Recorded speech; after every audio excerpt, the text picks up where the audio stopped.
کہ انا نحن نحیی الموتى ونکتب ما قدموا وآثارهم، بے شک ہم ہی زندہ کرتے ہیں مردوں کو، یہ زندہ کریں گے مردوں کو۔ ایک انسان پہلے معدوم ہے، اس کا نام و نشان نہیں، اسے ہم پیدا کرتے ہیں، عدم سے وجود دیتے ہیں، پھر ان انسانوں کو ماریں گے وجود سے عدم، پھر ان انسانوں کو جب قیامت قائم ہوگی اٹھائیں گے ان مردوں کو زندہ کر کے۔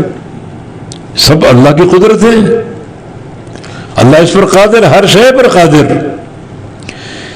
جس ذات نے ابتدا میں عدم سے وجود دیا وہ ذات ان مردوں کو دوبارہ اٹھانے پر قادر نہیں ہے؟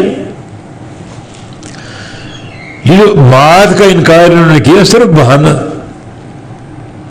اصل مقصد نبی کا انکار، ان کے اندر حسد، ان کے اندر بغض، نبی کی کراہت، بہانہ کیا کہ مردوں کو زندہ کرنے کی بات کر رہے، ایک ایسا بیکار عذر انہوں نے تراشا ہوا، ورنہ اللہ کی قدرت کے دل سے معترف ہیں۔ عدم سے وجود دینے والا ان کو دوبارہ اٹھانے پر، پیدا کرنے پر قادر نہیں ہے؟ تو انا نحن نحیی الموتى، بے شک ہم ہی مردوں کو زندہ کرتے ہیں، یا مردوں کو زندہ کریں گے جب قیامت قائم ہوگی۔ ان کے سامنے نشانیاں موجود ہیں، مردہ زمینوں کو زندہ کون کرتا ہے؟